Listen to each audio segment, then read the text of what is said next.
روح انسانی، اس کی نبوت اور علم ابراہیم کو ملا تھا. یہ دائیں پستان کے قریب ہوتی ہے، ذکر کی ضربوں اور تصور سے اس کو بھی جگایا جاتا ہے. پھر ادھر بھی ایک دھڑکن نمایاں ہو جاتی ہے، اس کے ساتھ ذکر یا اللہ ملایا جاتا ہے. پھر انسان کے اندر دو بندے ذکر کرنا شروع کر دیتے ہیں. اس کا مرتبہ قد والے سے بڑھ جاتا ہے. روح کا رنگ سرخی مائل ہوتا ہے، اور اس کی بیداری سے جبروت تک جو مقام جبرائیل رسائی حاصل ہو جاتی ہے. غضب اور غصہ اس کے ہمسایہ ہوتے ہیں جو جل کر جلال بن جاتے ہیں.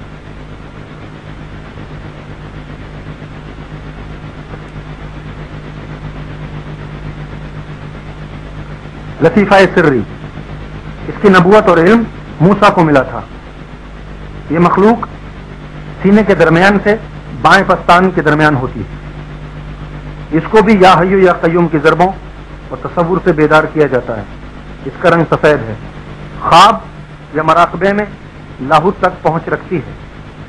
اب 3 مخلوقیں ذکر کر رہی ہیں اور اس کا درجہ ان 2 سے بڑھ گیا.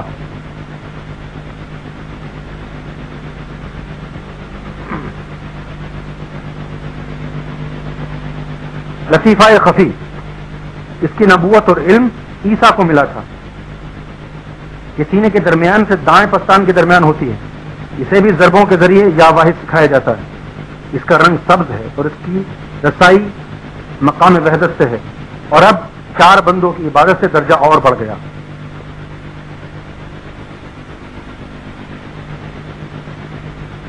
لطیفہ اخفا، اس کی نبوت اور علم حضور پاک کو ملا تھا.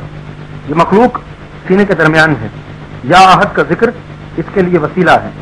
اس کا رنگ جامنی ہے. اس کا تعلق بھی مقام وحدت کے اس پردے سے ہے جس کے پیچھے تخت خداوند ہے. 5 لطیفوں کا باطنی علم بھی 5 نبیوں کو بالترتیب حاصل ہوا، اور ہر لطیفے کا آدھا علم نبیوں سے ولیوں تک پہنچا. اس طرح اس کے 10 حصے بن گئے. پھر ولیوں سے خاص اس علم سے مستفیض ہوئے، جبکہ ظاہری علم ظاہر جسم، ظاہری زبان، ناسوت اور نفوس سے تعلق رکھتا ہے. یہ عام لوگوں کے لیے ہے، اور اس کا علم ظاہری کتاب میں ہے جس کے 30 حصے ہیں. علم باطن بھی نبیوں پر وحی کے ذریعے نازل ہوا. اس وجہ سے اسے بھی باطن قرآن بولتے ہیں. قرآن کی بہت سی صورتیں بعد میں منسوخ کی جاتی. اس کی وجہ یہ تھی کہ کبھی کبھی سینے کا علم بھی حضور پاک کی زبان سے عام میں ادا ہو جاتا، جو کہ خاص کے لیے تھا.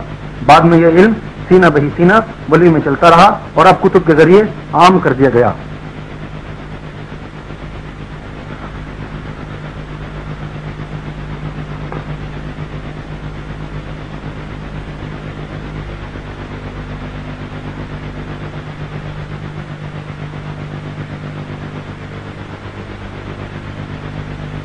لطیفہ انا، یہ مخلوق سر میں ہوتی ہے، بے رنگ ہے.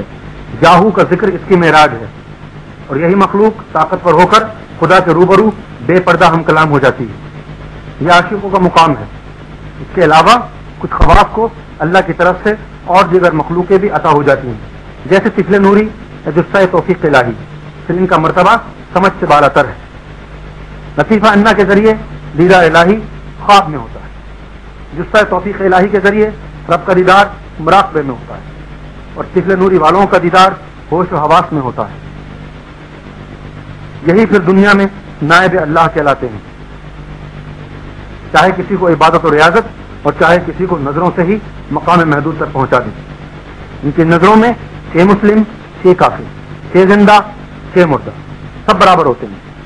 جیسا کہ غوث پاک کی ایک نظر سے چور قطب بن گیا، یا ابو بکر حواری یا منگا ڈاکو بھی ان لوگوں کی نظروں سے تیر بن گئے.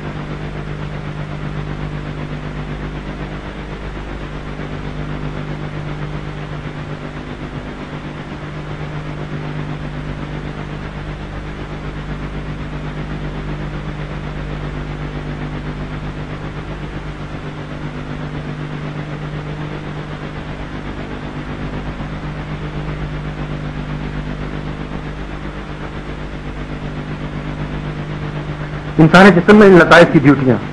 لطیفہ اخفا، اس کے ذریعے انسان بولتا ہے ورنہ زبان ٹھیک ہونے کے باوجود وہ گونگا ہے. انسانوں اور حیوانوں میں فرق ان لطائف کا ہے. پیدائش کے وقت اگر اخفا کسی وجہ سے جسم میں داخل نہ ہو سکے تو اسے جسم میں منگوانا کسی متعلقہ نبی کی ڈیوٹی تھی. پھر گونگے بولنا شروع ہو جاتے تھے. لطیفہ سری، اس کے ذریعے انسان دیکھتا ہے. اس کے جسم میں نہ آنے سے انسان پیدائشی اندھا ہے. اس کو واپس لانا بھی کسی متعلقہ نبی کی ڈیوٹی تھی. اس سے اندھے بھی دیکھنا شروع ہو جاتے تھے. لطیفہ قلب، اس کے جسم میں نہ ہونے کی وجہ سے انسان بالکل جانوروں کی طرح رب سے ناشنا اور دور، بے شوق بے کیف ہو جاتا ہے. اس کو واپس دلوانا بھی نبیوں کا کام تھا، اور ان نبیوں کے معجزات کرامت کی صورت میں ولیوں کو بھی عطا ہوئے، جس کے ذریعے فاسق و فاجر بھی رب تک پہنچ گئے. کسی بھی ولی یا نبی کے ذریعے جب کسی متعلقہ لطیفے کو واپس کیا جاتا ہے تو گونگے، بہرے اور اندھے بھی شفا یاب ہو جاتے ہیں. لطیفہ انا، اس کے جسم میں نہ آنے سے انسان پاگل کہلاتا ہے، بے شک دماغ کی سب نسیں کام کر رہی ہیں. لطیفہ خفی، اس کے نہ آنے سے انسان بہرا ہے، خواہ کان کے سوراخ کھول دیے جائیں. جسمانی نقائص سے بھی یہ حالتیں پیدا ہو سکتی ہیں جو قابل علاج ہیں، لیکن مخلوقوں کے ناپید ہونے کا کوئی علاج نہیں جب تک کسی نبی یا ولی کی حمایت حاصل نہ ہو. لطیفہ نفس کے ذریعے انسان کا دل دنیا میں، اور لطیفہ قلب کے ذریعے انسان کا رخ اللہ کی طرف مڑ جاتا ہے.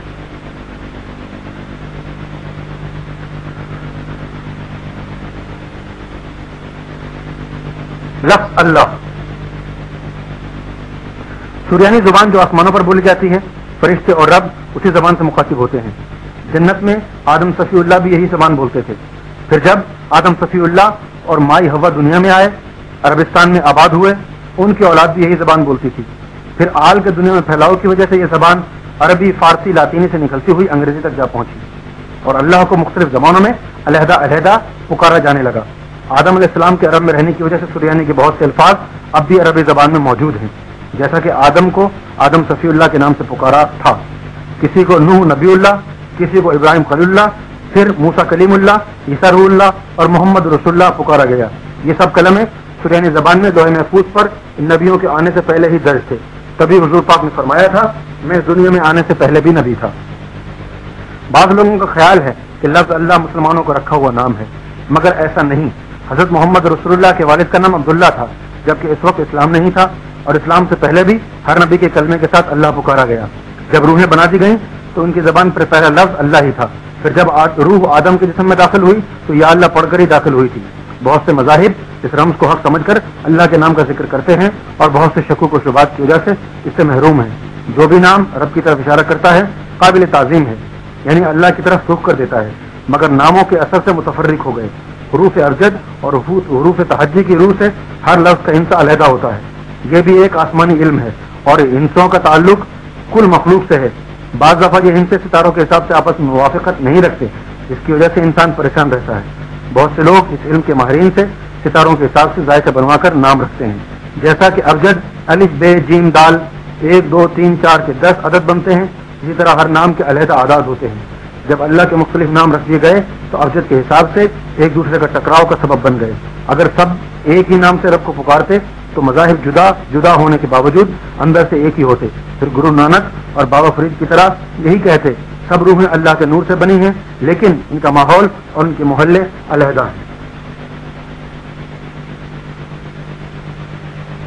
جن فرشتوں کی دنیا میں ڈیوٹی لگائی جاتی ہے انہیں دنیا والوں کی زبانیں بھی سکھائی جاتی ہیں. امتیوں کے لیے ضروری ہے کہ اپنے نبی کا کلمہ جو نبی کے زمانے میں امت کی پہچان، فیض اور پاکیزگی کے لیے رب کی طرف سے عطا ہوا تھا، اسی طرح اسی زبان میں کلمے کا تکرار کیا کرے. کسی کو کسی بھی مذہب میں آنے کے لیے کلمے شرط ہیں، جس طرح نکاح کے وقت زبانی اقرار شرط ہے. جنتوں میں داخلے کے لیے بھی یہ کلمے شرط کر دیے گئے، لیکن مغرب